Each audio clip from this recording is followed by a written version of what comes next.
राधा स्वामी राधा राधा स्वामी दयाल की दया, राधा स्वामी सहाय, राधा। प्यारी साध संगत जियों, जितने भी आप सत्संग लाभ के लिए उपस्थित हुए हो, शांति से बैठ के सत्संग लाभ उठाएं। जाहिर है गर्मी का मौसम है, लेकिन कोई अच्छी चीज़ प्राप्त करने के लिए थोड़ा कष्ट तो उठाना ही पड़ता है। और सत्संग उन वस्तुओं में से नहीं है जो इतनी आसानी से मिले। ये भी मालिक की तरफ से संयम को जांचने के लिए एक परीक्षा का रूप ही प्रेमियों से पेश करके परखना चाहते हैं कि कितना उनमें बर्दाश्त करने का मादा है, कितना उनको प्रभु भक्ति से प्रेम है। इसलिए सत्संग में जब भी आते हैं तो हम सत्संग लाभ के लिए ही आना चाहिए। ये कोई मेला नहीं। दुनियादारी के और मेले खेल तमाशे बहुत हैं देखने के लिए, लेकिन यहाँ वो चीज़ नहीं मिलती। यहाँ तो जो अध्यात्म के खोजी हैं, अपने जीव का कल्याण चाहते हैं, जीवन का सुधार चाहते हैं और इस काल और माया की दुनिया से सदा के लिए मुक्त होना चाहते हैं, उनके लिए सत्संग है। अगर सत्संग में आके भी जो इंसान 2 घड़ी शांति से बैठ के सत्संग लाभ नहीं ले सकता, तो आगे चल के वो क्या करेगा।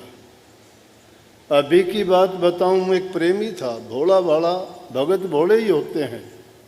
बहुत प्रेम से आके सामने बैठा, बोला जी दर्शन हो गए मेरे, लेकिन एक बात होगी कि जब मैं भजन में बैठता हूँ ना, शरीर में दर्द बहुत होता है। मैं कहने लगा, बिना कष्ट के, बिना शरीर के कष्ट के कोई चीज़ किसी को मिलती है क्या। दुनियादारी के पदार्थ भी अगर आप प्राप्त करना चाहते हो तो उसके लिए भी आपको मेहनत करनी पड़ती है। मेहनत करने में आपको कष्ट भी होगा, बर्दाश्त भी करना पड़ेगा वो कष्ट, दुख, दर्द, पीड़ा जो भी होगी।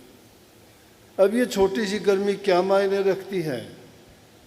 आपकी कोई सज़ा थोड़ी हुई है कि आपने कोई पाप जुल्म थोड़ा किया है, आपको किसी ने मजबूर करके थोड़ा बैठाया है यहाँ पे। आप अपनी मर्जी से अपने लाभ के लिए, अपने कल्याण के लिए, अपने हित के लिए, अपने पाप कर्मों को धोने के लिए, अपनी बुराइयों को त्यागने के लिए यहाँ बैठे हो।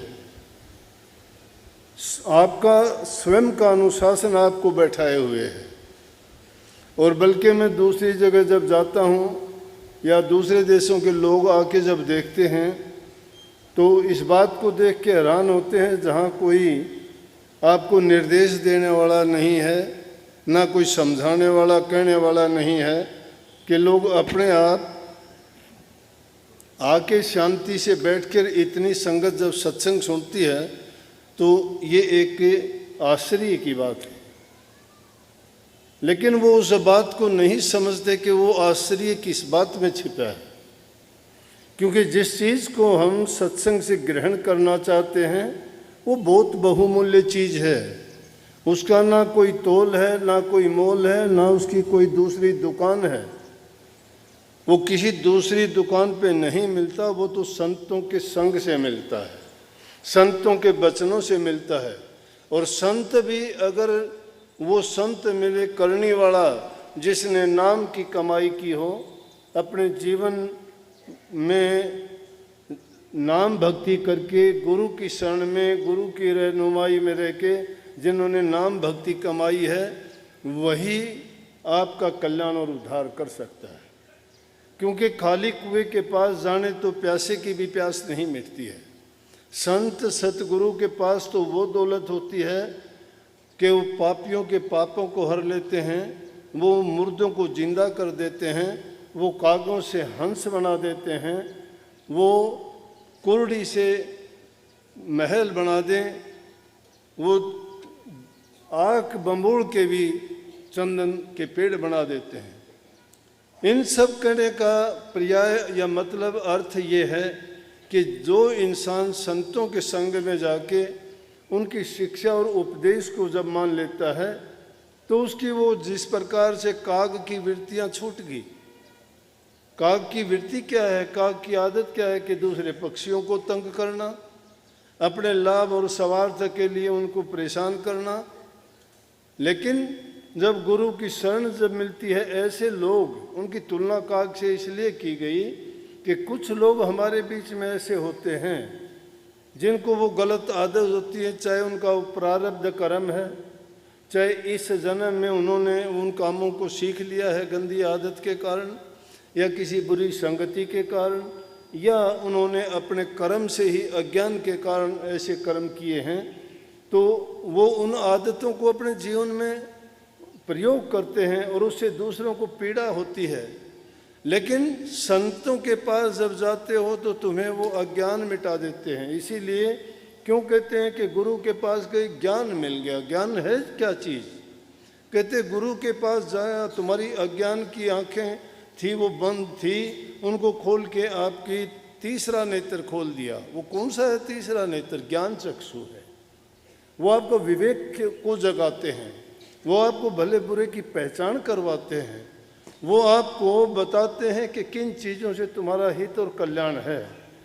अज्ञान के बस तो इंसान करता चला जाता है, लेकिन जब संतों की शरण में जीव ये जाता है और संत जब अपने मुख से वो बातें कहते हैं, बातें तो और लोग भी बहुत कहते हैं, पापी लोग भी बहुत कह देंगे आपको, क्रोधी लोग भी बहुत कह देंगे, लालची बहुत कह देंगे, लेकिन उनकी वो बात कमाई हुई नहीं है।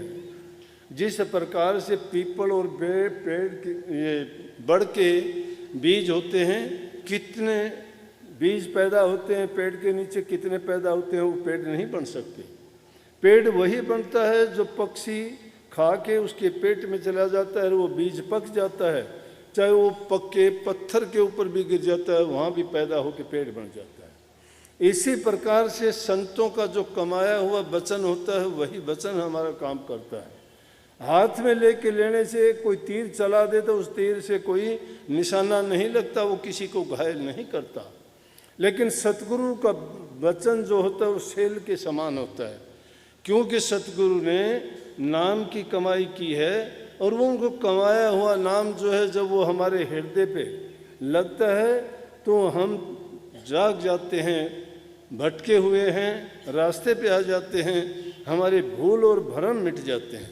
ये सत्संग का असली लाभ है। इसके असली मायने यही हैं कि सत्संग में जो महापुरुषों ने कहा कि सत्संग के में जाए के और जिक्र चलावे और उस अपराधी जीव को और मोहे न पावे ठोट। ऐसे प्रेमी हो जाते हैं जिनको नाम से, सतगुरु से, भक्ति से, सत्संग से इतना प्रेम होता है कि उसके लिए इंतज़ार करते रहते हैं कि कब वो दिन आए। और इसमें कोई बड़ी अतिशोक्ति भी नहीं है। जिनको ये सच्ची लगन लग जाती है, क्योंकि दुनिया की जितनी चीज़ें हैं, दुनिया के जितने पदार्थ हैं, दुनिया के जितने भी रिश्ते नाते हैं, वो सब बनावटी है, सब टूटने वाले हैं, सब यहीं छूटने वाले हैं।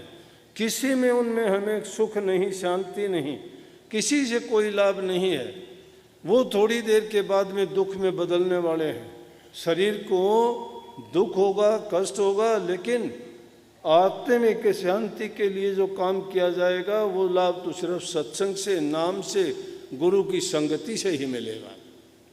इसलिए गुरु की महिमा गाई गई कि जे सो चंद्या उग में सूरज चढ़े हजार, ऐता चांदन होंदियां गुरु बिन घोर हंदियां। 100 चंदा उगव्या अगर 100 चांद उग जाएं, हजारों सूरज चढ़ जाएं, लेकिन जब तक गुरु नहीं मिलता तब तक जो है अंधेरा ही अंधेरा, अंधकार ही अंधकार है।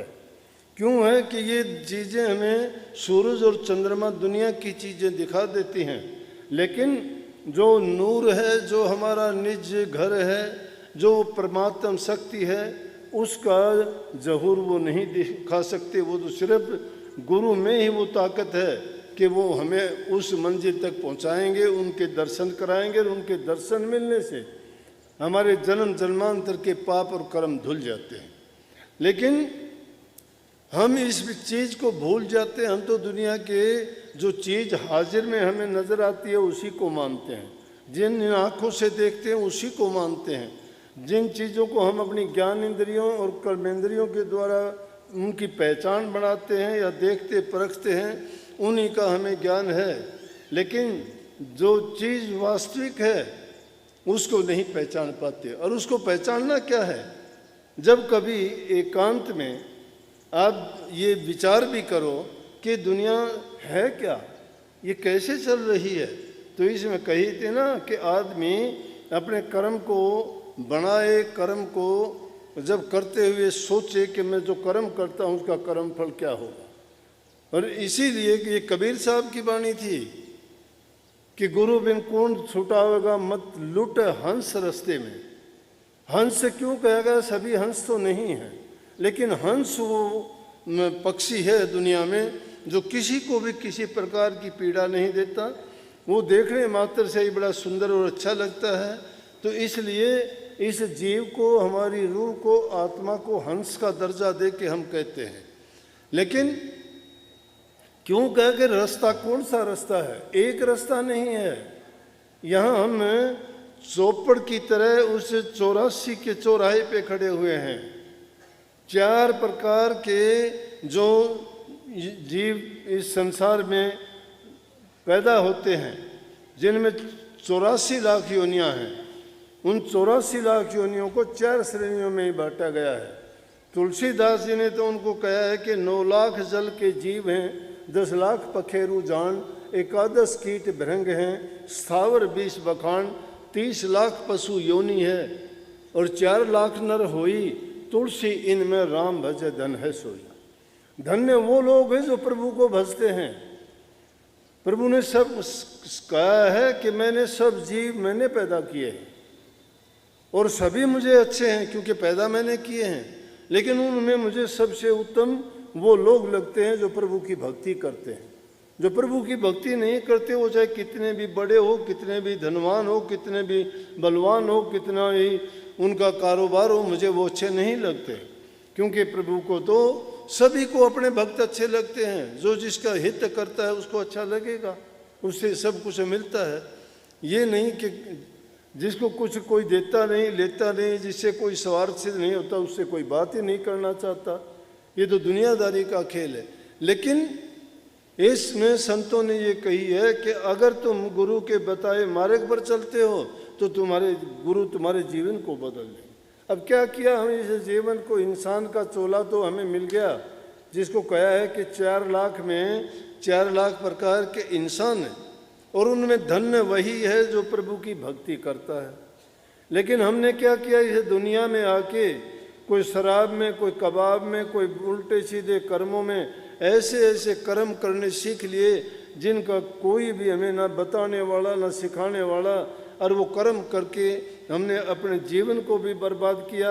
और 84 लाख योनि में कितने जन्म हमें नरक भोगने पड़ेंगे, कितने नरकों के बाद में फिर कभी मौका मिले या ना मिले, ये तो कही है। हमें बहुत अपने नेक कर्मों के कारण पिछले जन्मों में बड़ी अच्छी करनी की है, तब इंसान का चोला मिला है। ये इंसान का चोला देखते नहीं। रोज़ाना हम अपने पास से गुजरते, कोई लूला, कोई लंगड़ा, कोई अंधा, कोई बहरा, बेचारों को ये पता नहीं दुनिया है क्या, जिसको दिखाई नहीं देता। लेकिन वो किसी न किसी कारण से, अपने कर्म से, उन्होंने कोई ना कोई कर्म ऐसा किया जिनके कारण उनको ये भोग भोगने पड़ते हैं। तो इंसान अपना ही नुकसान खुद करता है इन चीज़ों में पड़ के। शराब पी के कितनी बर्बादी कर लेता है अपने आप नहीं, बच्चों को, पत्नी को, परिवार को, और सारी बुराइयां उसके कारण आती हैं। धन की बर्बादी, शरीर की बर्बादी, उसकी दुनिया में उसको बुरी नज़र से लोग देखते हैं, नफरत करते हैं, कोई प्यार नहीं करता, किसी को अच्छा नहीं लगता, झगड़ा वो करवाता है, झूठा वो बन जाता है, कपटी वो बन जाता है। कितनी सारी की सारी ये दोष एक चीज़ के कारण इंसान में लग जाते हैं, लेकिन फिर भी हम क्या करते हैं, फिर भी वो चीज़ें अच्छी लगती हैं। और एक बार जिस आदत के गुलाम हो गए वो छूटना बड़ा मुश्किल है।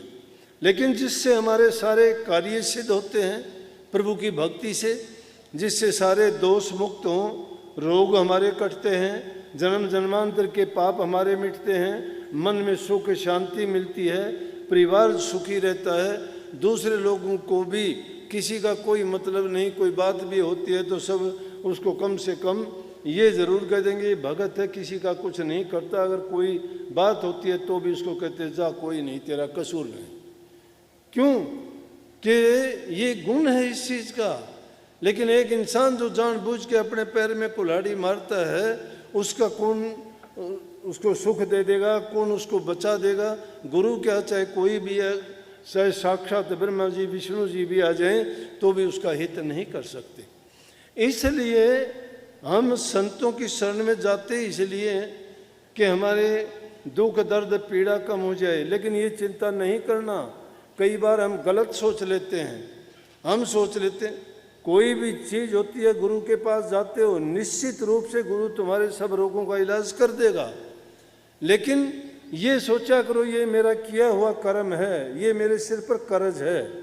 जब ये जीव अपने कर्म का कर्ज नहीं उतार देगा तब तक तो कर्ज इसके सिर पर खड़ा ही रहेगा। जिस प्रकार से अगर किसी ने बैंक से कर्ज ले लिया और उस कर्ज को नहीं चुका पाता और कर्मचारी उससे लेने के लिए आते हैं, वो छिप जाता है या थोड़ा बहुत दे के कहता है कि मैं आगे दे दूंगा, तो पीछा तो उसका छूट जाता है, लेकिन कर्ज उसका खड़ा रहता है, किताब में कम नहीं होता। ये हमारा कर्म है। हम कर्म करते हैं, सतगुरु के पास जाते हो, छुटा देंगे, थोड़े दिन के लिए पीछा छूट जाएगा। लेकिन क्योंकि कर्म आपका है, कर्ज आपका है, वो कर्ज आपको चुकाना ही पड़ेगा, चाहे टाइम कितना भी लगे। लेकिन उसमें ये आप कहोगे फिर नाम लेने का, गुरु के पास जाने का फ़ायदा क्या है? अरे जब रोग होता है तो उसे बीमारी की दवाई भी होती है। आपको नाम जपने के लिए इसीलिए कहते हैं कि नाम भक्ति किया करो, सेवा किया करो, प्रेम किया करो, दीनहीन बनो, किसी को पीड़ा ना दो, तकलीफ ना दो, जबान से किसी को मंदा चंगा ना बोलो। 3 चीज़ें, तन मन और धन, ये चीज़ें अगर तुमने गुरु को अर्पण कर दी तो कभी भी तुम गलत काम नहीं कर पाओगे। क्यों नहीं कर पाओगे? कि तन तुमने शरीर अपना गुरु को सौंप दिया तो तुम्हें अधिकार नहीं रहा कि उस शरीर से कोई गलत काम करोगे। मन अपना गुरु को दे दिया है तो आपका मन नहीं रहा कि आप अपने मन के कहे में चलोगे, मनमुख नहीं रहोगे, गुरुमुख होगे। और जो गुरुमुख हो जाता है वो गुरु की आज्ञा में चलता है, हर बात में गुरु की बात को सोचता है कि इसमें गुरु की आज्ञा है या नहीं, मैं जो कर्म करता हूँ क्या ये हमारे गुरु ने कहा है कि ऐसा करना ठीक है। इसीलिए इसको गुरु भक्ति भी कह देते हैं। वो गुरु भक्ति जब दृढ़ हो जाती है तो वो किसी भी पाप कर्म में उलझता और फंसता नहीं है। रही धन की बात, धन है, अगर नेक काम में लगाओगे, पुण्य काम में लगाओगे, किसी दीन गरीब दुखी की सेवा करोगे तो उसका पुण्य आपको मिलेगा। ये अलग बात है, मुक्ति नहीं भी मिली तो पुण्य आपको अवश्य मिलेगा। जैसे जिस शेड के नीचे बैठे हो, ये भी किसी धर्मात्मा आदमी ने जो हमारे बीच में बैठे हैं, इन्होंने बनवा के दी थी। इन्होंने कहा कि संगत इतनी आती है, मैंने देखा कि संगत को चाहिए, तो इतने लोगों की जब दुआ जाएगी वो किसको मिलेगी? मीनू बेनीवाल को मिलेगी, इसने बनवा दी। इन्होंने बनवाई थी ये, अब संगत आराम से बैठी है। नहीं बरसात में भागते थे, जगह नहीं थी, इतनी धूप में नहीं बैठ सकते थे, कैसे सत्संग सुनते। अब इतनी रूहें जब बैठ के प्रभु का गुणगान करती हैं, सुनती हैं, तो वो पुण्य किसको लगेगा? इनको लगेगा। जो तुम दुआ दोगे वो किसको, इनको लगेंगी। इसलिए नेक कर्म किए हुए उस इंसान के लेखे में लिखे जाते हैं, जो वो नेक कर्म करता है, बुरे करता है उसके में बुरे लिखे जाते हैं। इसलिए ये तीन चीज़ें हैं, तन मन और धन जब तक नहीं देते गुरु को। अरे राजा जनक की कहानी सुनते हो, कितनी बार बार उनका प्रकरण आता है।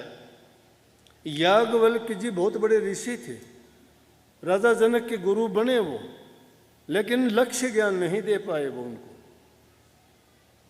वाचक ज्ञान दे दिया, वाचक ज्ञान उनको मिल गया, लेकिन राजा जनक की संतुष्टि नहीं हुई।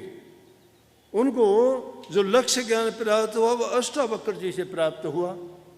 और अष्टावक्र जी एक बहुत महान ऋषि हुए हैं। अष्टावक्र उनको इसलिए कहते थे कि उनके शरीर में 8 बल थे, टेढ़ा मेढ़ा शरीर था।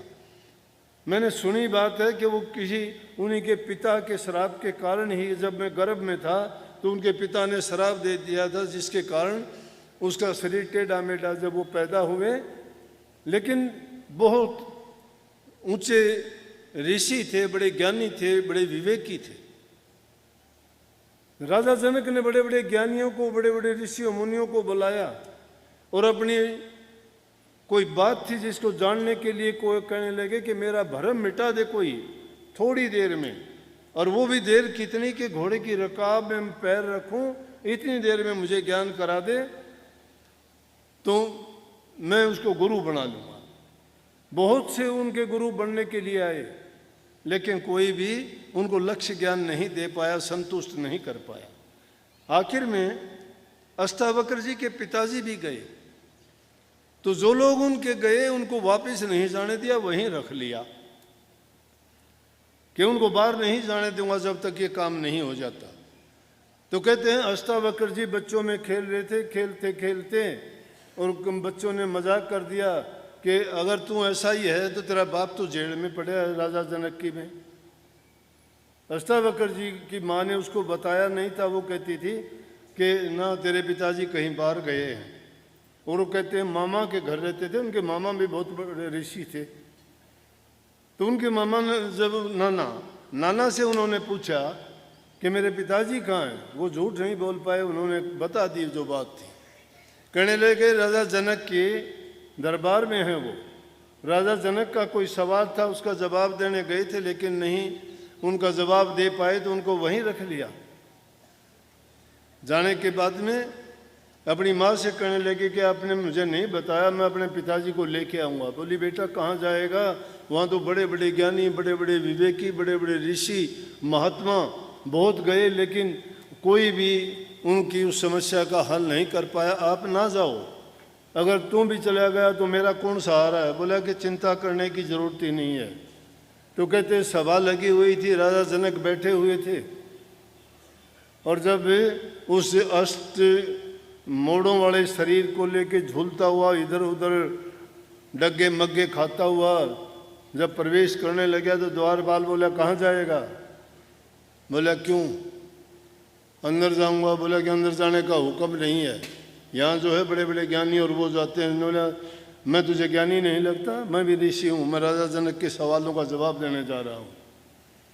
उसको जाने दिया।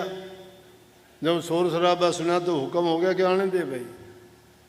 जब राजा जनक के सामने गया तो जैसे संगत बैठी हुई है उसको देख के अष्टावक्र जी को, और सब लोग हंसने लगे। जब हंसने लगे और सीधे जाते ही कहने लगे राजा जनक ये चरमकारों की सभा किस लिए बुला रखी है। राजा जनक बड़े हैरान हुए, चरमकार, वो भी बड़े बड़े पंडित थे, ज्ञानी थे, ऋषि महात्मा, सब नाराज हो गया। आग बबूला एकदम, हमें चरमकार कैसे कह दिया। चरमकार होता है चमड़े का काम करने वाला। बोला और कौन है ये, इनको ज्ञान की समझ नहीं है, ज्ञान की परख नहीं है, ये तो चमड़े की परख करते हैं, मेरे शरीर को देख के हंसते हैं। राजा जनक ने जब ये बात सुनी तो वो हैरान हो गए कि हाँ कुछ ना कुछ इसमें मादा है, ये तेरी समस्या का हल करेगा। कहने लगा मुझे इतनी देर में ज्ञान करा सकते हो। बोला हाँ करा सकता हूँ, लेकिन ऐसे नहीं, पहले मुझे गुरु बनाओ। बोला कि हाँ आपको मैंने गुरु मान लिया। बोले जब गुरु मान लिया तो तीनों चीज़ मुझे देनी पड़ेंगी आपको। दक्षिणा में तन मन और धन। बोला कि दे दी मैंने। नहीं बोला तो आजा गद्दी से नीचे और वहाँ खड़ा हो जा जूतियों में, जहाँ जूते निकले हुए हैं। अब राजा सिंहासन पर बैठने वाला, लेकिन राजा जनक भी तो विवेकी था, ज्ञानी था। अब गुरु से जब ज्ञान मिल गया तो गुरु के सामने शब्द आता है कबीर साहब का, संतों के आगे कौन चीज बादशाही, कि संतों आगे बादशाही क्या होती है? कोई बादशाही नहीं। संतों के आगे तो जो दीनहीन गरीब बन के जाता है वो मालो माल हो जाता है, वो सब कुछ लेके जाता है। जो संतों के पास अकड़ के जाता है वो खाली आता है, उसको कुछ मिलता नहीं है। वह अहंकार का काम नहीं है। दीनता से जो जाएगा, झोली फैलाएगा, वो झोली भर के आएगा, कभी उसको खाली नहीं आने देते। राजा जनक विवेकी थे, वहां से उठे और जूतों में जाके खड़े हो गए। कहने लगे, थोड़ी देर के बाद में राजा जनक ने सोचा क्या हुआ, कैसे क्या ज्ञान कराएगा। कहने लगे, राजा जनक मन किसका है? बोले कि आपका। मेरे मन से गलत क्यों सोचता है? ये है शिष्य का। शिष्य जब अपना मन गुरु को दे देता और मन से तुम सोचते क्या क्या हो? कहते हो शरीर गुरु को दे दिया, शरीर से करते क्या क्या हो? धन तुम गुरु तुम्हारे धन का भूखा नहीं है। क्या करेगा गुरु तुम्हारे धन का? धन चीज क्या है? नाम रूपी धन जिसके पास है, जो कभी खत्म नहीं होता है, उसको इसे दुनियादारी की रेत मिट्टी है, इसकी कोई जरूरत नहीं है। ये दुनिया के काम आता है, दुनियादारी में इसका महत्व है। इसको माया का एक अंग मान लिया गया है, दुनियादारी के काम चलते हैं। लेकिन जिन्होंने त्याग ही कर दिया है सब चीज का, उसके लिए ये माया भी पीछे भागती फिरती है। इसलिए हमें तन जब गुरु को सौंप दिया, मन गुरु को सौंप दिया, धन गुरु को सौंप दिया, तब गुरु की आज्ञा में चल के हर काम को पूछना चाहिए कि मैं जो काम करता हूँ ये अच्छा है कि भला है कि नहीं, करना चाहिए या नहीं करना चाहिए, उसमें गुरु की रजा मौज या हुक्म है कि नहीं है। इन चीज़ों को जब सेवक समझ और मान जाता है तो समझो कि उसने भक्ति के रास्ते को अपना लिया है। हम तो क्या करते हैं, हम तो ठीक है गुरु से प्यार है, गुरु से इश्क है हमारा। इश्क भी दो प्रकार का होता है, एक इश्क मिजाजी होता है और एक इश्क हकीकी होता है। हम इश्क मिजाजी करते हैं, शरीर से प्यार करते हैं। जब यहां मैं दर्शनों के लिए बैठा था, कुछ जीव दुखी आए। मुझे किसी ने बताया कि वो जगमालवाड़ी के डेरे से थे। कुछ ही दिन पहले वहाँ पे जो गुरुजी थे वकील साहब, उन्होंने जोत में जोत समा गए। वो उनके जाने के बाद में पीछे से संसारी जीव में दुख होता है, प्यार का नाता होता है हमारा। लेकिन संतों का काम होता है, जब तक उनका काम होता है तब तक दुनिया में काम करते हैं, काम पूरा होने के बाद चले जाते हैं। वो निर्लेप होते हैं, उनकी कोई बंधन नहीं होता, वो अपने बंधन को काट के ही जाते हैं। लेकिन हम संसारी जीव उनके पीछे भागने का प्रयास करते हैं, उनके जाने पे दुख उठाते हैं। लेकिन उनको परमात्मा की तरफ से उनकी ड्यूटी लगी होती है। आज यहाँ हैं तो कल किसी और प्रदेश में उनको हुक्म मिला होगा, और कहीं जाके वो जीवों का कल्याण उद्धार करेंगे। उनके लिए इस प्रकार से रोना विलाप करना ये अच्छा नहीं लगता। जब संतों ने तुम्हें ज्ञान दिया है, तुम्हें समझाया है, रोया करो अपने खोटे कर्मों को, रोया करो इस बात के लिए कि मेरी बुरी आदतें मेरे से क्यों नहीं छूटती, ये पाप कर्म मेरे से क्यों नहीं छूटते, मेरी ये गंदी आदतें मैं क्यों नहीं छोड़ सकता। पश्चाताप उस चीज़ के लिए किया करो। गुरु ने तो तुम्हें धन्य कर दिया, गुरु ने तो तुम्हें वो ज्ञान दे दिया था, उस ज्ञान को नहीं आप समझ पाए। वो सत्य ज्ञान था, वो ज्ञान हकीकी था। संत जो देते हैं वो हकीकी ज्ञान देते हैं। इश्क मिजाजी, शरीर से जिसका इश्क होता है, शरीर जिसे प्यारा लगता है, शरीर के उनकी बातों से, उसके रूप रंग से, उसके पदार्थों से ये प्यार जो है ये इश्क मिजाजी है। इश्क हकीकी किया करो। इश्क हकीकी जिसके हृदय में है उस जीव का कल्याण हो जाता है। सत्संग है क्या, नाम है क्या? अपने हृदय को पवित्र कर लेना ही नाम है। जिसका हृदय पवित्र नहीं हुआ, इससे बुराइयां नहीं निकली, हम तो बुराइयां कहाँ निकालेंगे? रोजाना इस पर और धूल जमाते चले जाते हैं। लोगों के भावे तो हम भक्ति कमाते हैं, लेकिन पर्दे के पीछे तो हम पाप कमाते हैं। तो क्या यही काम है? किसको लेखा किसको देना है? किससे छिपाते हो बात? दुनिया से छिपाते हो। किसको दिखाते हो? दुनिया को दिखाते हो। लेकिन लेखा तुम्हारा यहां नहीं, वहां लिखा जाता है। पल पल का लेखा लिखा जाता है। तो जब वहां लेखा देना होगा, वहीं तुम्हारी यहीं बैठे सारे काम होने लग रहे हैं। फिर आपको सोचिए करनी चाहिए कि हमें, कि जो भी हम कर्म करते हैं हमें देखता है, हमें उसका लेखा देना पड़ेगा। तो क्यों ना हम नेक कर्म करें, अच्छे काम करें। अरे गुरु के पद, गुरु के भूखे बन गए। अपने आप को गुरु कहलाने में बड़ा मजा आता है। क्या गुरु है क्या? सेवक बनना सीख जाओ, गुरु की बनने की जरूरत ही नहीं है। शिष्य जो बनता नहीं है गुरु बनने का, पहले प्रयास करता है।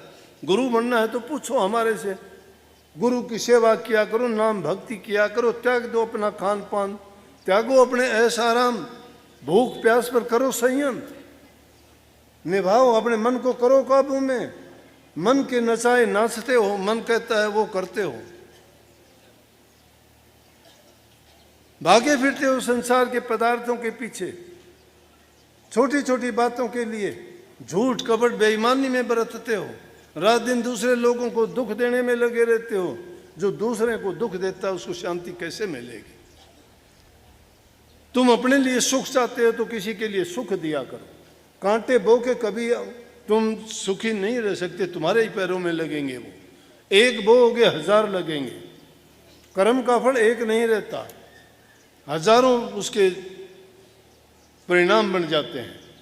इसलिए अपने कर्म को सुधारो। कर्म कब सुधरेगा? जब गुरु की शरण में जाओगे, गुरु को समर्पित हो जाओगे, तन मन धन से अपना सब कुछ अर्पण कर दोगे। लेकिन गुरु को चाहिए नहीं तुम्हारी चीज, ये कोई भी इनमें से गुरु नहीं लेगा। ना तुम्हारा धन लेगा, ना तुम्हारा मन लेगा, ना तुम्हारा, सब कुछ तुम्हारा है। तुम्हारे मन से भक्ति करवाएगा गुरु, ये चाहता है। तुम्हारे मन को सुधारने की बात कहेगा। और मन ऐसा शैतान है, किसी का कहना नहीं मानता। मन से ताकतवर गुरु है। अपने मन को गुरु के अधीन कर दोगे, फिर काबू में आ जाएगा। ये उछल कूद बहुत करता है, ये नहीं रुकता।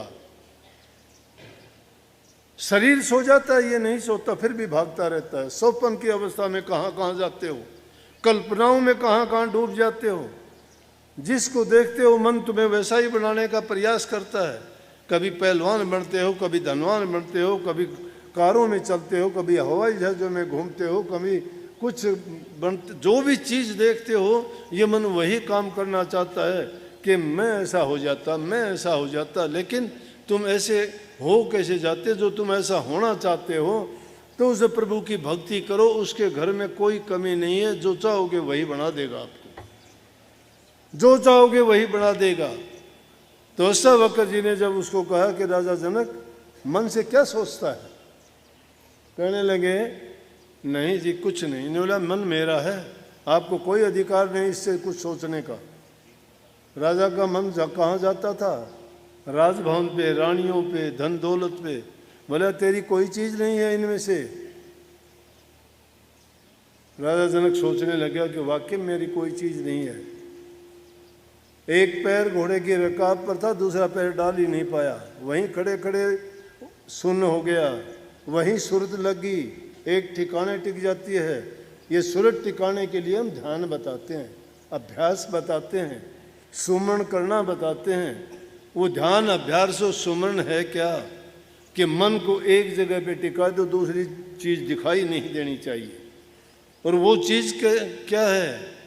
ये मन जब तक उस चीज़ को प्राप्त नहीं कर लेता तब तक ये भागता रहता है, दौड़ता रहता है। अब तो गुरु को जाके कहते हो जी मेरा ध्यान लगा दो। गुरु तुम्हारा ध्यान कैसे लगा देगा? गुरु का वचन मानते चलो, तुम्हारा ध्यान लगता चलेगा। रुकना ही नहीं है, चलते जाओगे। गुरु तो बहुत कहता है, रात दिन समझाता है। मैं कहता हूं अगर ध्यान लगाना सीख जाओगे तुम गुरु से, नूरी गुरु से बात भी करोगे अंतर में, तुम्हें दुख दर्द पीड़ा नहीं होंगी, फिर ये चिंताएं नहीं करोगे। गुरु तुम्हें बता भी देगा, समझा भी देगा, लेकिन अंदर में जाने का तो हिम्मत ही नहीं, प्रवेश ही नहीं करते आप अंदर में। इन 9 द्वारों में घूमते रहते हो, जिह्वा के स्वाद मरे, कभी काम के बस हो गए, कभी क्रोध में डूब गए, कभी लोभ में, कभी लालच में, कभी स्वार्थ में, कभी इच्छाओं आशाओं तृष्णाओं के समुद्र में डुबकियां लगाते रहे और नाम रूपी घोड़े पे सवार कभी हुए नहीं। वो ऐसे नहीं है। राजा जनक ने बस वो पैर दूसरा रखे ही नहीं, वहीं पे वहीं समाधि हो गई। बोले राजा जनक जैसे नींद खुल गई, बोले जी। बोला कि तेरा धन भी तेरा है, मन भी तेरा है और ये राजपाट भी तेरा है, लेकिन आज के बाद में मेरा समझ के करना। इनसे कोई ऐसा कर्म ना करना कि तू किसी अभिमान में आके कोई ऐसा काम करे। ये है।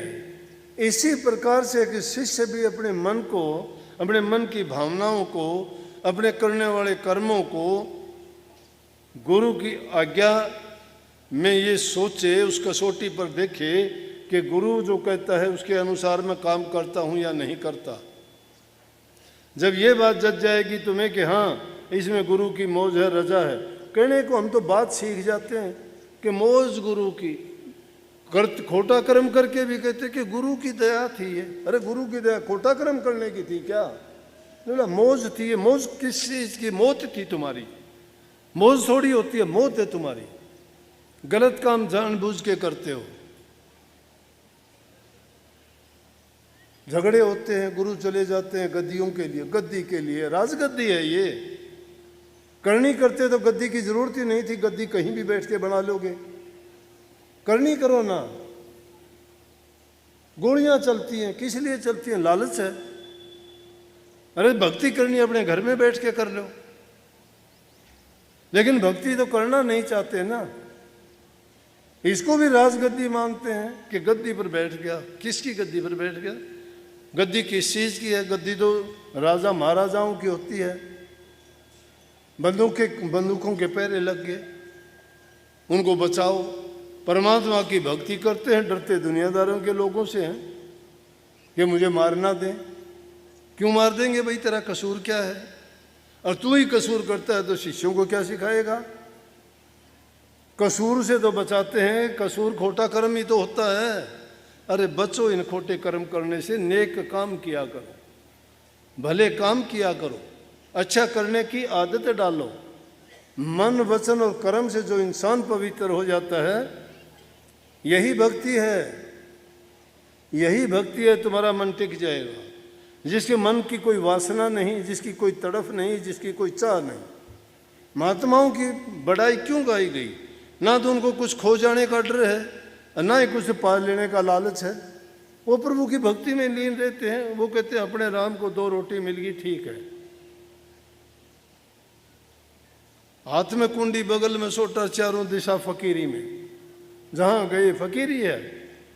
लेकिन ये कलयुग में इस चीज की जरूरत है। इंसान भटका हुआ है। किसने इसकी बुद्धि को हर लिया? काल और माया ने भरमा दिए जीव। नशे की इतनी बुरी लत पड़ी हुई है, जवान जवान बच्चे बर्बाद होते जा रहे हैं। और एक बार जब आदत पड़ती है नहीं छूटती। माँ बाप रोते हैं, उनकी पत्नी बच्चे आके रोते हैं। उनकी हालत देखो। जो उम्र उनकी अच्छा काम करने की थी, उस उम्र में उनके चेहरे मुरझाए हुए हैं। और फिर आके भी सच्ची बात नहीं बताते। बोला जी इसको क्या बीमारी होगी पता नहीं, आप बताओ। मैं भाई नशा करता है, आप तो बताओगे नहीं। बोले हाँ, कैसे छूटे जी? अरे कैसे छूटे? जब तो संभाल नहीं करते।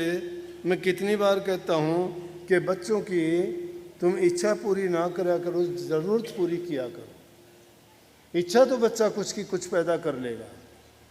बच्चा जो तुम्हें कहता है तुम वो इच्छा पूरी कर देते हो उसकी। चाहे ज़मीन बेच के करो। बच्चा कहता है मोटरसाइकिल चाहिए, चाहे तुम्हें ज़मीन गहने धरनी पड़े। माँ बाप को तो पीछे कर देते हैं। अगर बच्चा कोई गलत करके आता है और उसके माँ बाप से जाके शिकायत करोगे तो माँ बाप तो उसके सामने खड़े हो जाएंगे, नहीं मेरे बच्चे ने कुछ नहीं किया, उसको बदनाम ना कर। अरे गलती की है तो ही कोई सुधार के लिए, अच्छे के लिए तुम्हें कहने के लिए आया है, और तू उसको पीछे छुपा के खुद सामने खड़ा होकर कहता है कि उसने ऐसा नहीं किया, तो तूने तो उसको निर्भय और कर दिया कि तू कितने बुरे और काम करना देख लूँगा। तो उसकी जो ज़रूरत है वो भी इसी तरह से पूरी करते हो। वो जिद करता है, मुझे फ़ोन चाहिए ये ले, मुझे मोटरसाइकिल चाहिए ये ले, और उन मोटरसाइकिलों पे काम क्या करते हैं, मन चाही स्पीड पे भगाते हैं। फ़ोनों से क्या करते हैं, तरह तरह की ऊट पटांगे बातें। देखो आप सुनो, देख नहीं सकते क्या ये फ़ोन इसीलिए थे, ये समाज को बिगाड़ने के लिए थे? वहाँ भक्ति के गुण कहाँ से उपजेंगे उनके दिमाग में? क्या उनकी माँ बहनें कोई देखती नहीं है उन चीज़ों को? क्या सत्संग की कल्पना करेंगे ऐसे हालात में? ऐसे ऐसे भद्दे गंदे लफ्ज उसमें बोले जाते हैं, सुनने वाला सुन भी नहीं सकता। इन चीज़ों के लिए ये चीज़ें थी क्या? जो चीज़ बेचने की हो, पैसे कमाते हैं, उनको पैसा चाहिए। हर इंसान को पैसा चाहिए, आपको भी पैसा चाहिए। आप अन्न पैदा करते हो, मन मर्जी के कीटनाशक कितनी दवाइयाँ ठोकते हो, कितने उनमें फर्टिलाइजर ठोकते हो, यूरिया और वो जहर पैदा कर देते हो, पशुओं के चारे तक में वो डालते हो, कितनी स्प्रे करते हो। अगर उनको देख लिया जाए तो इंसान कैसे खाएगा? रोग बीमारियां बढ़ेंगी शरीर में उनके। जो ये इतनी उत्तेजित हो जाते हैं लोग, इतना क्रोध गुस्सा आता है, उसका कारण यही है। सब्जियों में वही चीज़, दूध में वही चीज़, अनाज में वही चीज़, पानी में वही चीज़, सब कुछ में जहर घोल दिया हमने। जब उन चीज़ों में सब में जहर घोल दिया तो उससे निर्मित शरीर अच्छा कैसे हो सकता है? लेकिन कोई कहने वाला अगर होगा तो उसके बारे में उल्टा सीधा बेशक बोलना शुरू कर देंगे। ये नहीं सोचेंगे कि ये बात अच्छी कही गई है। बर्बादी की तरफ बढ़े जा रहे हैं। क्यों नहीं समझते हम? जो भी चीज़ है, प्रकृति की चीज़ों का नाश कर दिया, पहाड़ सारे तोड़ फोड़ दिए, झील थी सारी भर दी, टीले मिट्टी के सब उठा लिए गए, पेड़ पौधे सब काट दिए गए, जंगली जानवर सब खत्म हो गए। लोप होती जा रही है सारी चीज़ें। प्रकृति भी अपना खेल करती है, कहीं बारिश है, कहीं गर्मी है, कहीं धूप है, कहीं सैलाब आते हैं, कहीं पहाड़ों को। कितने कितने लोगों की क्या हालत है? कौन जिम्मेवार? हम जिम्मेवार। ख्याल नहीं करते हम। रोजाना की जीवन में चली जाती है, कहते हमें क्या है, जब और दूसरों को कोई परवाह नहीं करने वाला कौन करेगा? हम नहीं करेंगे तो।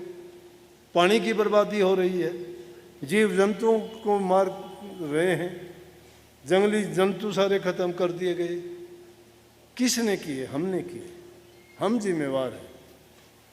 जब प्रकृति की सारी चीज़ें, जब प्रकृति ने ऐसे पैदा की थी कि जिनमें रह के हमें सब प्रकार की खुशी, आनंद, शांति मिलती थी, और उस वातावरण में कितना अच्छा था। लेकिन अब तो किसी को भी बोल के देखोगे गुस्से में भरा मिलेगा। अच्छी बात कहोगे तो भी उसको बुरी लगेगी, शिक्षा की बात कहोगे तो भी वो उसको समझेगा तुझे ये बहुत कुछ बुरा कह रहा है। क्यों? किसी में बर्दाश्त करने का मादा नहीं है। तो तप कहाँ से करेंगे? और भक्ति के लिए तप, संयम और साधना, ये चीज़ जरूरी है। कहाँ से साधना करोगे? संयम नहीं रहा। इसलिए हर चीज़ को सोच के मन में शांति रखा करो, शुक्र किया करो मालिक का, बार बार शुक्राना किया करो कि मालिक आपने मुझे इतना सुंदर शरीर दिया, लेकिन ये तो मेरी गलती है। मैं ही ऐसा नमक हराम हूँ कि आपसे शरीर पाके इतना सुंदर, इतना अच्छा समय लेके, जिसकी कीमत बड़ी बहुत ज़्यादा है। कबीर साहब तो कहते हैं बहुत कीमत है इस शरीर की। ये सांस जो आते हैं, एक एक सांस की कीमत लाखों लालों के बराबर कही गई है। एक सांस भी नहीं ले सकते, अपने सारी संपत्ति कोई दे देगा, लेकिन अगर कहे मुझे एक सांस और मिल जाए, नहीं मिलेगा। लेकिन हमारे पास है वो दौलत, उसकी कीमत ही नहीं जानते कि हमारे सांस की। कबीर साहब नहीं कहता हूँ कि जात हुर काहे बजाऊं ढोल, सांसा खाली जात हर लाख लाल का मोल। लाख लाख लाल का मोल है एक एक सांस का। सांस इसलिए कही कि सांस सांस में नाम सुमर, और व्यर्था सांस ना खोए, ना जाने इस सांस का आवण हो ना होए। क्या भरोसा है दम का, दमड़े का नहीं भरोसा। आज बैठे बैठे नहीं आएगा, देखते देखते चले जाओगे। आंख फड़कनी ना मिले मुख विच रह गिरा, लख लानत सुथरा जिस पलदा करे बिरा। लख लानत है कि आंख भी फड़कनी नहीं मिलेगी। जो तुमने कमाया धमाया यूं ही छोड़ के भूल जाओगे कहाँ गया, कहाँ रखा था, किसको देना था, किसको लेना था। नहीं, कुछ नहीं। फिर किस लिए ऐसा करते हैं?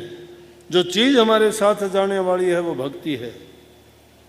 जो दुनियादारी की चीज़ों को जो हमें एकत्रित करते हैं, कोई साथ नहीं लेके गया, ना लेके जाओगे। हमारे साथ जाएगा गुरु भक्ति, नाम भक्ति, हमारे अच्छे कर्म किए हुए। दुनिया में आए थे, अच्छे कर्म करोगे, हंसते हुए जाओगे, क्योंकि नेकी की है, अच्छे काम किए हैं। अगर भक्ति नहीं कर सकते तो पुण्य करो, दान करो, सेवा करो। रेमन भला ना कर सके बुरे पंथ मत जा, अच्छे अमृत फल चाखा नहीं तो विष फल काए खा। अरे मन तो अच्छा कर्म नहीं कर सकता तो बुरा कर्म भी क्यों करता है? अगर अमृत फल नहीं सकता है तो तू विष फल भी क्यों खाता है? बुरे कर्म को छोड़ के अच्छे काम कमा ले।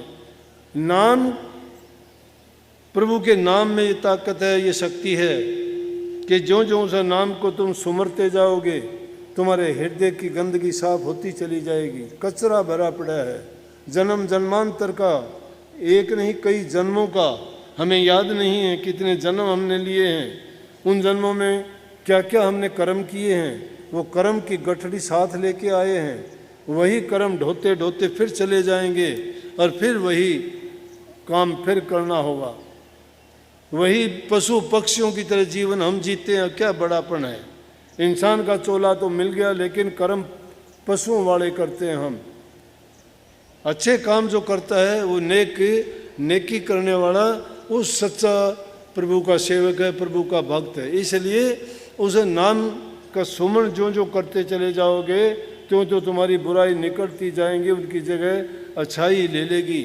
नहीं तो वो बुराइयां और बढ़ती चली जाएंगी, जितना भी उनको शक्ति मिलेगी। बुराइयां जब तक मन से नहीं निकलती हैं तब तक भक्ति नहीं कर सकते, 2 मिनट भी नहीं बैठ सकते। आपका मन आपको टिकड़े ही नहीं देगा। निंदा और बुराई के काम में आप घंटों तक लगा दोगे, दुश्मनी आप कई जन्मों तक निभा दोगे। लेकिन भक्ति करने के लिए, नाम सुमन करने के लिए 5 मिनट भी बैठना तुम्हारे लिए मुश्किल होगा। अगर उसमें तुम बैठना शुरू कर दो तो मैं कहता हूँ कि एक प्रकार का नहीं है सुमन, सुमन भी त्रिगुणात्मक है। ये भी 3 प्रकार का है। एक जो सुमन करते हो तुम तुम्हारे हित के लिए करते हो, तुम्हारे लाभ के लिए करते हो, दुनिया के पदार्थों के लिए करते हो। सत्संग में भी आप यही बात लेके आते हो। कोई नौकरी के लिए आता है, कोई संतान के लिए आता है, कोई धन के लिए आता है, कोई शरीर के रोगों से, पीड़ा से, दुख मिटवाने के लिए आता है।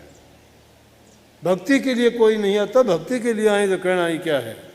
फिर तो ये सारी चीज़ों की ज़रूरत अपने आप ही पूरी हो जाएंगी। लेकिन नहीं, हम इन चीज़ों के लिए आते हैं। इसी प्रकार से नाम का सुमन भी हम इसी प्रकार करते हैं। एक करते हैं अपने हित के लिए, अपने सुख शांति के लिए, एक करते हैं दूसरे के नुकसान के लिए, और तीसरा जो करते हैं वो जिसमें ना तो दूसरे का नुकसान, न ही अपने, लेकिन वो सिर्फ मुक्ति के लिए करते हैं। वो जन्म मरण से छुटकारे के लिए करते हैं। वो सात्विक है, वो सात्विक है। इसलिए इन चीज़ों में सबसे पहली ज़रूरत है कि इंसान की संगति अच्छी हो। नंबर 2, उसका इंसान का खान पान अच्छा हो। नंबर 3, गुरु की आज्ञा में चलने वाला हो। नंबर 4, जो कुछ उसके पास है उसमें वो सब्र करे। जिसको सब्र नहीं उसको शांति नहीं। और वो मालिक की रज़ा और मौज समझे कि जो मेरे लिए परमात्मा ने किया है वो अच्छे से अच्छा किया है।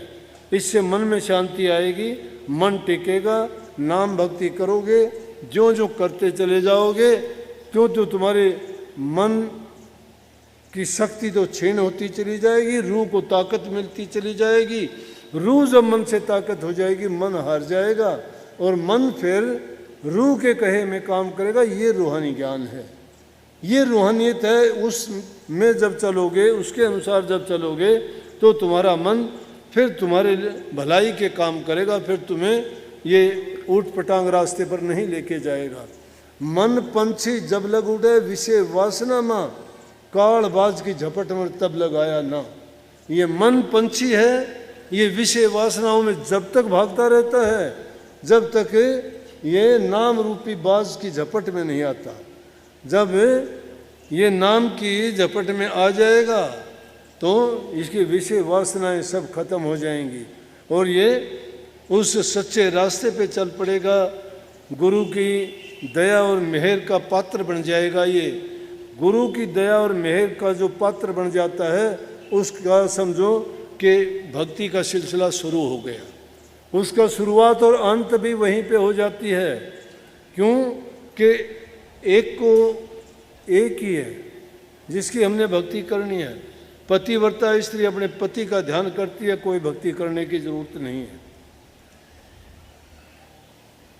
उसको ध्यान करने की उसमें हो सकती है दुनियादारी की, जो जिनके लिए तुम डरते हो, लोगों से, पाखंडियों से डरते हो। तुम्हें बहकाते हैं लोग ठगने के लिए। कोई कहता है तुझे ये हो जाएगा, तुझे वो हो जाएगा, तू ये करना, तू वो करना, और तुम्हारे से और उल्टे सीधे पाप कर्म करवा देते हैं। मैं कहता हूं तुम्हारा कुछ भी नहीं होगा। क्यों नहीं होगा? अरे प्रभु ने किसी को नहीं भेजा यहाँ ये काम करने के लिए, प्रभु ने सिर्फ संतों को भेजा है। और संत तुम्हारे बुरे कर्म छुटवाते हैं, अच्छे काम करने के लिए तुम्हें नाम की दीक्षा देके अच्छे रास्ते पे चलाते हैं। वो इन पाखंड में, आडंबर में और भरमों में नहीं डालते। लेकिन जो मानता ही नहीं किसी को, वो क्या है, जिसके कर्म खोटे हों, जिसके नसीब में लिख रखा हो ना, वो समझाने से नहीं मानता। क्यों नहीं मानता? कि उसको अपना कर्म और ढोना है, वो और ज़्यादा पापी बनना है उसने। नहीं तो इंसान, बड़े बड़े लोग देख के अपने आप को सत्संगी कहलाते हैं, मुंह के आगे कुछ कहते हैं, पीठ पीछे कुछ होते हैं। अरे दुष्ट हो, तुम्हें ये शर्म नहीं आती कि गुरु के घर के होके और फिर तुम उल्टे सीधे काम करते हो। गुरु तो इस दुनियादारी के लोगों के दुखों को मिटाने के लिए आते हैं, शांति देने के लिए आते हैं। ये लोग तो पहले ही इस काम क्रोध की अग्नि में पहले ही जल रहे हैं, पहले ही ये तो बहुत दुखी हैं। इनको समझाना बहुत कठिन है, लेकिन कई दुष्ट नहीं मानते, समझाने से नहीं मानते, क्योंकि उनको अपना खोटा कर्म ढोना ही ढोना पड़ता है। वो इस पाप रूप की दुनिया में वो पाप के लगाए हुए पौधे हैं, उनको पाप कमाना ही कमाना है, वो किसी के कहे में नहीं आते। परंतु जो सच्चे मन से गुरु का हो जाता है, गुरु भी उसके अंग संग हमेशा साथ रहता है। कितने लोग आके कहते हैं कि गुरु ने मेरा ये कर दिया, गुरु ने मुझे बचा लिया, मैं एक्सीडेंट में ये हो गया था, मुझे इम्तिहान में पास करवा दिया। किसी की नकल करते होंगे, कोई मेरी बात भी बता देता है, कोई मुझे ही कहता है, बोला जी जिस तरह आप बात बताया करो, आप अपने गुरु के टाइम में आपको पास करवा दिया था गुरु ने, आप भी मुझे वैसे ही करवा दो। मैं कहता हूँ मेरे जैसा बन जा, करवा दूंगा, लेकिन मेरा जैसा बनना तो नहीं चाहता कोई। ठाठ सारे चाहते हैं, कष्ट कोई नहीं बर्दाश्त करना चाहता। मेरे जैसे बनना चाहते हो तो कबीर साहब वाली बात है। कबीर साहब कहने लगे कि कबीर घर फूक्या अपना रुका लीना, हाथ वाई का घर फूक दो तो चला हमारी साथ। कि मैंने तो अपना घर फूक्या है भाई, तुम भी अपना घर फूको, लगाओ, आग घर कर आ जाओ मेरे पास, कर दूंगा वो काम। लेकिन छोड़ना नहीं चाहते तुम। लेकिन छोड़ना, जो छोड़ना चाहता है उसको छोड़ना नहीं पड़ता। ये तो आदमी डरता है कि हाय मेरा ये गया। किसी चीज़ को रोक लोगे आप? नहीं रोक सकते। जाने वाला जाएगा, उसका टाइम है, निश्चित है, कोई भी नहीं रोक पाता। हाँ, जो प्रभु की भक्ति करता है वो अपने कर्म काट लेता है। अपने दुख मेट लेता। जिस प्रकार से डॉक्टर से दवाई ले आते हो, रोग बीमारी है, दवाई ली, रोग ठीक हो गया। तो ये नाम भी दवाई है। और रोग लगे हमें जन्म मरण का, उस दवाई को पियो। ये दुनियादारी के क्या कष्ट, जब जन्म मरण का ये दुख मिट जाएगा। सब चीज़ों को छोड़ के भक्ति किया करो, नाम का सुमरण किया करो, अभ्यास किया करो। दोनों टाइम कम से कम इतना ज़रूर कहा करो, उसका एहसान माना करो मालिक का कि हे सच्चे मालिक, तुमने मुझे इतना सुंदर शरीर दिया है। मैं अज्ञानी हूँ, मूर्ख हूँ, भूल जाता हूँ, गुनहगार हूँ, गुनाह करता हूँ रोज़ाना, लेकिन आप बख्शनहार हो, मुझे बख्शो। मैं भूलनहार हूँ, भूल जाता हूँ। इस दुनिया माया के देश में मेरी बुद्धि बहक जाती है। आप कृपा करके मेरे खोटे कर्मों को ना देख के मेरा भी कल्याण करो, उद्धार करो, मेरे विचारों को शुद्ध करो, पवित्र करो। ये अगर तुम दोनों टाइम ये अरदास भी कर लोगे ना, बैठ के 2 मिनट भी नहीं लगती इसमें, तो फिर भी कभी ना कभी तुम्हें ख्याल आएगा कि हाँ, और तुम्हारी संभाल हो जाएगी। अरे जो पुकारता नहीं उसकी कौन सुनेगा, पुकार करोगे तो सुनेगा, लेकिन करना सच्चे मन से, बनावटी नहीं। कभी काम तो कुछ करते रहो, उधर करते रहो, देखते कुछ और नहीं। एकाग्रचित होके किया करो, मन से किया करो, पूरे मन से एकाग्रचित होके, दोनों आंखें बंद करके, और फिर हाजिर होके उसके दरबार में। ये मान लो कि जैसे आप उनके चरणों में पड़े हुए हो, और आप उनके चरणों में पड़ के अरदास करते हो, माफ़ी मांगते हो, गिड़गिड़ाते हो, अपना दिल का पर्दा खोल के रख देते हो, मैंने पाप किए हैं, मैंने गुनाह किए हैं। और फिर पाओगे कि आप इतने हल्के हो जाओगे कि जैसे आपके गुनाह माफ़ हो गए। क्यों नहीं होंगे आपके? तुम अगर खोटे मंदे कर्म करोगे, पाप कर्म करोगे, शैतान अपनी शक्तियों को तुम्हारे ऊपर उसी तरह छोड़े रखेगा जो तुम्हारी बुद्धि को भ्रष्ट करके तुम्हें नेक रास्ते पर नहीं चलने देंगे। इसलिए संतों की शरण में जो जीव चला जाता है, क्या करवाते हैं संत इस कलयुग में? कलयुग में संतों की यही तो कृपा है। कोई मैंने कहा है क्या आपको कि कोई तुम कठोर काम करना, घर छोड़ देना, जंगल में चले जाना, व्रत करना, कहा कुछ? मैंने कहा कि यज्ञ हवन पूजा पाठ करना, घी फूक देना, आग लगा देना, कहा कुछ? मैं तो ये कहता हूँ घर में रहो, कमा के खाओ, पर धन पर तिरिया से ने ना लगाओ, अपना काम करके खाओ, अपना मेहनत का खाओ, सच्चे मन से प्रभु से प्यार करो, बुराइयों से बचो, बुरे काम ना करो। सत्य के रास्ते पे चलते हुए गुरु ने जो तुम्हें नाम दिया है उस नाम का सुमरण करो, चिंतन करो। और जो जो तुम ये चिंतन करते जाओगे, सुमरण करते जाओगे, तुम पाक साफ और पवित्र हो जाओगे, हृदय शुद्ध हो जाएगा।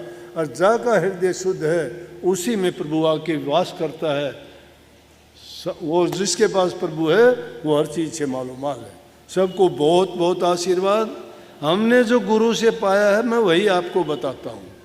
मैंने तो अपने गुरु से सब कुछ पाया, मालो माल कर दिया, किसी पाखंड में नहीं फंसाया गुरु ने। सप्त संत थे बाल ब्रह्मचारी, कोई किताब पुस्तक पोथी नहीं पढ़ी। उन्होंने तो वो ज्ञान दिया कि जो किसी किताब में ना लिखा जाता, ना जबान से वर्णन किया जाता, और ना ही उसका कोई सीमा है। लेकिन वो ज्ञान गुप्त होता है, उस गुप्त ज्ञान को गुप्त रूप से ही लिया जाता है। वो पोथी पुस्तकों में नहीं, वो यज्ञ हवन पूजा पाठों में नहीं, वो सच्चे हृदय में जब उसको बैठा के खोजोगे तो सब कुछ उसी में समाया हुआ है। तो गुरु की कृपा के बिना ऐसा नहीं होता। गुरु की कृपा हम पर बरसी, धन्य हो गए। आप पर भी प्रभु इसी प्रकार कृपा करे और आप भी धन्य हो जाओ। सबको बहुत बहुत आशीर्वाद। राधा स्वामी।